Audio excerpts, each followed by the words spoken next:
Bharatiya Janata party प्रदेश कार्यालयामध्ये आयोजित या पत्रकार परिषदेला आमचे प्रवक्ते रामभाऊ कुलकर्णीजी उपस्थित आहेत।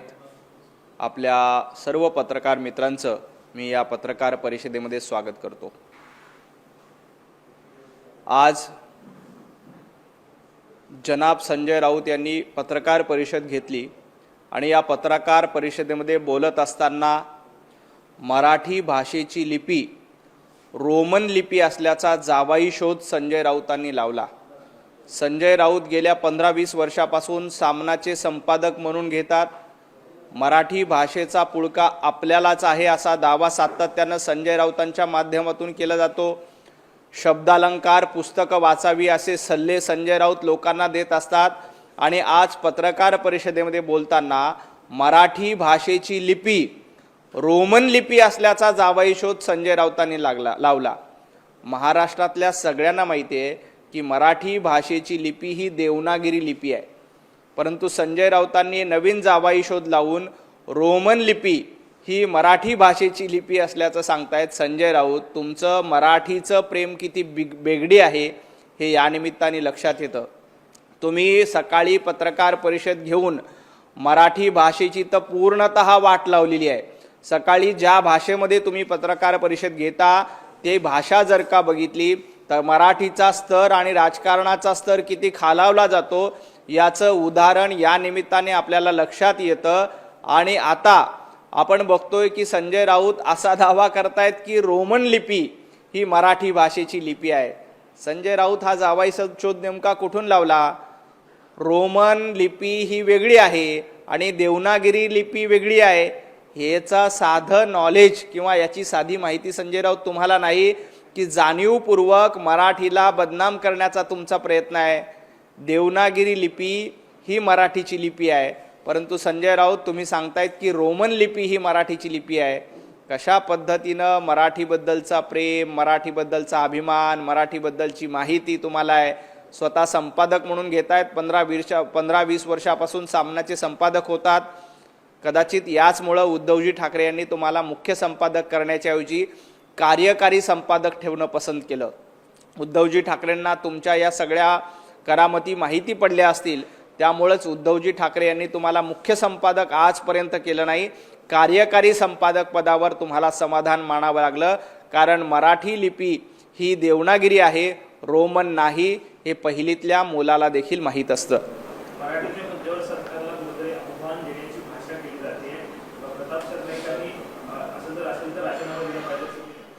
संजय राऊत, तुम्ही आधी सामनाच्या कार्यकारी संपादक पदाचा राजीनामा देणार आहात का?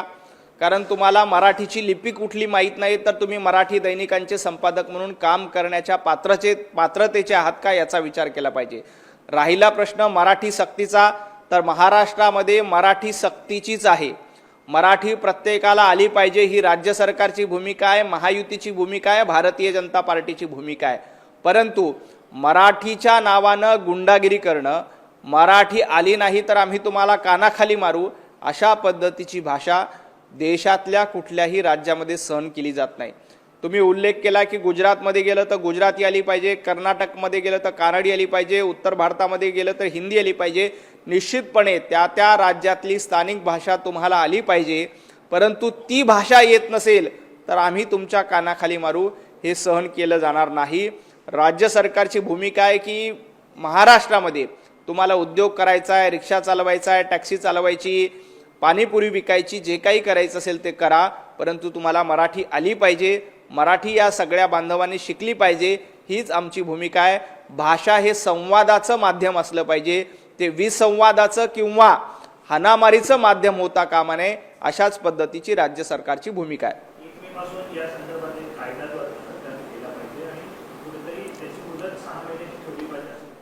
निश्चितपणे 1 मे पासून अशा पद्धतीचा एक कायदा यावा ज्या कायद्यातनं महाराष्ट्रातल्या प्रत्येकाला, महाराष्ट्रात राहणाऱ्या प्रत्येकाला मराठी शिकता आली पाहिजे, मराठी येता यावी, त्यासाठी एक मुदत निश्चितपणे दिली पाहिजे।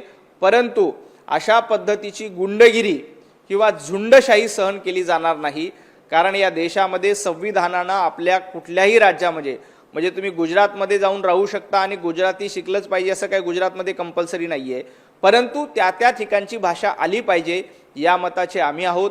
महाराष्ट्रामध्ये मराठीचा स्वाभिमान जपला पाहिजे, महाराष्ट्रामध्ये मराठीचीच अस्मिता जपली पाहिजे आणि त्यासाठी राज्य सरकार देखील प्रयत्नशील आहे आणि सगळे जे परप्रांतीय बांधव इथे येतात ते देखील मराठी शिकण्याचा प्रयत्न करतायत। केएमच्या नामांतरावर वाद सुरू आहे। राऊत असं म्हणतात की केएम रुग्णालय जे आहे ते लोढांनी बांधलेलं नाहीये, त्यामुळे लोढांनी पहिलं स्वतःचे टॉवर जे आहे ज्याला गम टॉवर असं नाव आहे ते बदलावं। त्यांचं म्हणणं आहे की दुर्योधन वसाहत किंवा राम वसाहत अशी नावं जी आहेत ती लोढांनी द्यावी, असं ते म्हणते स्वतःचं। केईएम रुग्णालयाचं नाव एकलव्य यांच्या नावाने द्यावं, कौशल्य श्रेष्ठ एकलव्य अशा पद्धतीचं नामांतर करावं अशी मागणी मंगल प्रभात लोढाजींनी केली। संजय राऊत, एकलव्यांचं नाव द्यायला तुम्हाला विरोध नेमका काय आहे? ज्या पद्धतीनं इंग्रजांच्या गुलामीच्या खुना या मुंबईमध्ये आहेत त्या पुसल्या गेल्या पाहिजे यासाठी मंगल प्रभात लोढाजींनी ही भूमिका मांडली। परंतु काल बघितलं किशोरी पेडणेकर असतील, उबाटा गटाचे नगरसेवक असतील, यांनी तिथे जाऊन आंदोलन केलं। संजय राऊत, माझा तुम्हाला सवाल आहे, याच रुग्णालयाचं नाव जर का आपण बाबर रुग्णालय केलं असतं तर त्याचं तुम्ही समर्थन केलं असतं, या रुग्णालयाचं नाव औरंगजेब रुग्णालय केलं असतं तर त्याचं तुम्ही समर्थन, आवडतील ते नावं द्या, परंतु दुर्योधन आणि दुःशासन यांच्या बाजूनं कोण आहे हे महाराष्ट्रानं बघितलंय। संजय राऊत, एका महिलेला धमकावून तुम्ही महाभारतातल्या दुःशासनाचं पात्र वठवण्याचं काम आज महाराष्ट्रामध्ये करतात। पाटकर नावाच्या भगिनीला एक पुस्तक लिहितंय म्हणून तुम्ही धमकी देतायत। तुमच्या गुंडाकरवी पाटकर भगिनीला धमक्या देण्याचं काम संजय राऊतांकडनं सुरू आहे, हे दुःशासनाचं काम आहे। संजय राऊत, दुःशासनाचं नाव तुम्हाला जास्त शोभतं। महाभारतातला संजय हा शकुनीच्या बाजूनी होता, महाभारतातला संजय हा दुर्योधनाच्या बाजूनी होता, महाभारतातला संजय हा दुःशासनाच्या बाजूनी होता, हा इतिहास आहे। आणि तुम्ही आज नाव संजय असलं तरीही दुःशासनासारखं काम करतायत आणि तुम्ही ज्या पद्धतीनं माता भगिनीला छेडण्याचं काम, त्रास देण्याचं काम, गुंडांकरवी धमक्या देण्याचं काम करतात हे दुःशासनाच्या पात्राला शोभतंय। त्यामुळे तुम्ही खऱ्या अर्थाने दुःशासन आहात आणि तुम्हाला तुमच्या भांडूपमधल्या घराला कुणाचं नाव द्यायचं ते लखलाब असू द्या, पण मुंबईमध्ये गुलामीच्या खुना पुसल्या पाहिजे ही भारतीय जनता पार्टीची भूमिका आहे, ही महायुतीची भूमिका आहे आणि राज्य सरकारची देखील भूमिका आहे। संजय राऊत असं म्हणतात की उद्धव ठाकरे यांनी विधान परिषद लढवावी असं सकपाळांचा मेसेज आहे, तो सकपाळांचं म्हणणं आहे काँग्रेस। उद्धवजी ठाकरे हे विधान परिषदेला लढले तर येणाऱ्या काळामध्ये महाविकास आघाडी एकसंघ राहील असा मेसेज देण्याचा त्यांचा प्रयत्न आहे। परंतु आत्ताची जी माहिती अशी मिळते की उद्धवजी ठाकरे हे काय विधान परिषद लढण्याच्या मानसिकतेमध्ये नाहीत, कारण 6 वर्ष उद्धवजी ठाकरेंकडे विधान परिषद होती। या 6 वर्षामध्ये महाराष्ट्राच्या हिताचा एकही मुद्दा उद्धवजी ठाकरे यांनी आपल्या भाषणामध्ये विधान परिषदेमध्ये उपस्थित केला नाही। महाराष्ट्रातल्या जनतेचा एकही प्रश्न विधान परिषदेमध्ये उद्धवजी ठाकरे यांनी उपस्थित केला नाही।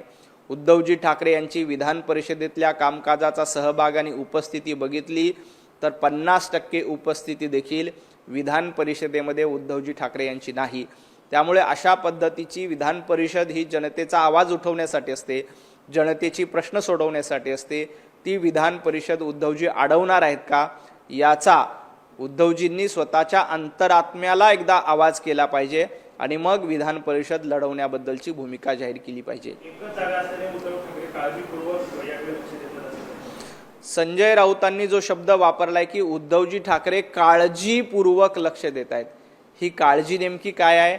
संजय राऊत, ही काळजी तुम्हाला आहे, कारण उद्धवजी ठाकरे विधान परिषदेच्या निवडणुकीला उभे राहिले तर संजय राऊत यांचा गट उद्धवजी ठाकरे यांना पाडण्यासाठी प्रयत्न करणार आहे। त्यामुळे आजच्या पत्रकार परिषदेमध्ये संजय राऊतांनी काळजीपूर्वक हा शब्द वापरलाय। काळजीपूर्वक शब्द यासाठी वापरलाय की उद्धवजी ठाकरे, तुम्ही आता निवडणूक लढू नका। तुम्ही जर का निवडणूक लढली तर तुमच्याशी दगा फटका होणार आहे आणि तो दगा फटका दुसरं तिसरं कुणी करणार नाही।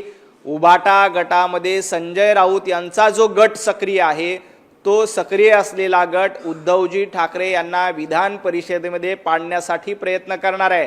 त्यामुळे संजय राऊतांनी काळजीपूर्वक हा शब्द वापरला. आणि याच्या मागचं संजय राऊतांचं दुसरं राजकारण असं आहे, आता उद्धवजी ठाकरे विधान परिषदेला पडले किंवा उद्धवजी ठाकरे विधान परिषदेला लढले नाही तर ही जागा आपसूक काँग्रेसला जाईल. आणि मागच्या वेळेला राज्यसभा राष्ट्रवादीला गेली, आता विधान परिषद काँग्रेसला गेली, तर येणाऱ्या वर्षभरामध्ये जी राज्यसभेची निवडणूक येणार आहे त्या निवडणुकीमध्ये संजय राऊतांना संधी मिळणार आहे.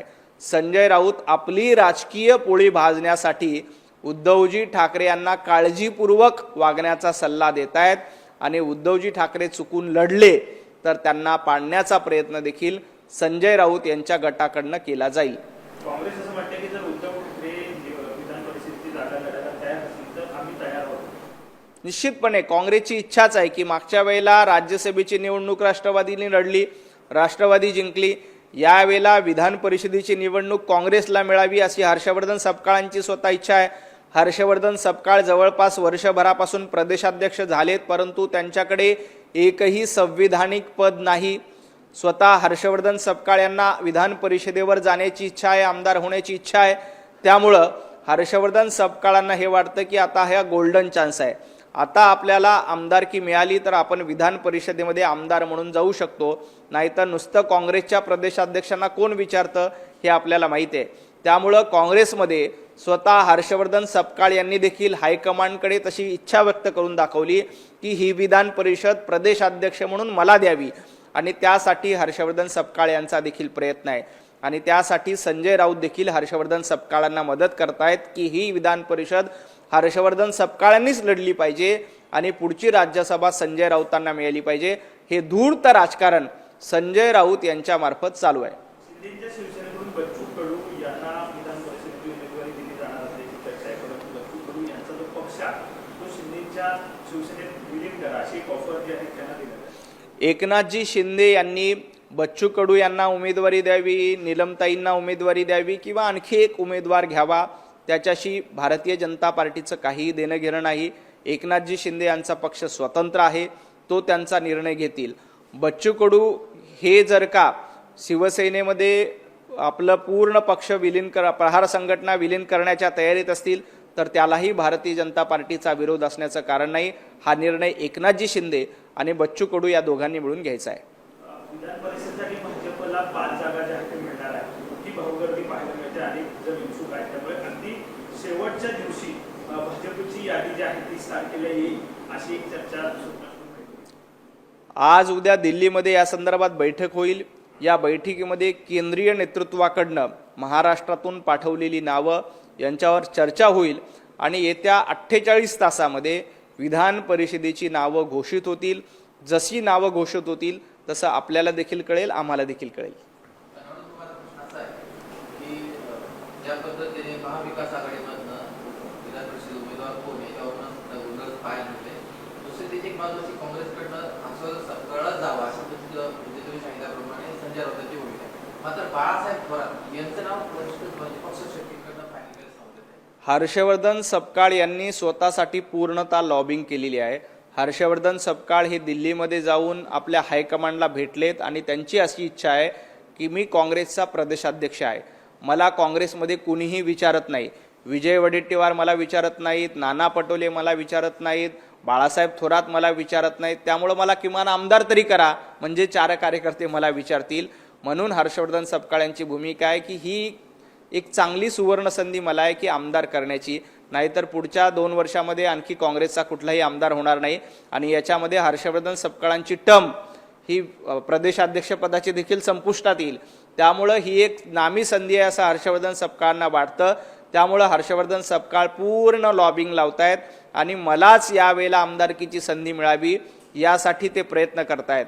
आणि धूर्त आणि कावेबाज असलेले संजय राऊत हे हर्षवर्धन सपकाळ यांना पूर्ण मदत करतायत. त्यांना माहिती आहे की आता हर्षवर्धन सपकाळ यांना आमदारकीची संधी मिळाली, उद्धवजी ठाकरे यांचा पत्ता कट केला तर वर्षभराने जी येणारी राज्यसभा निवडणूक आहे त्यामध्ये हर्षवर्धन सपकाळ हे संजय राऊतांना मदत करतील असा धूर्त आणि कावेबाज डाव संजय राऊत यांनी टाकलेला आहे.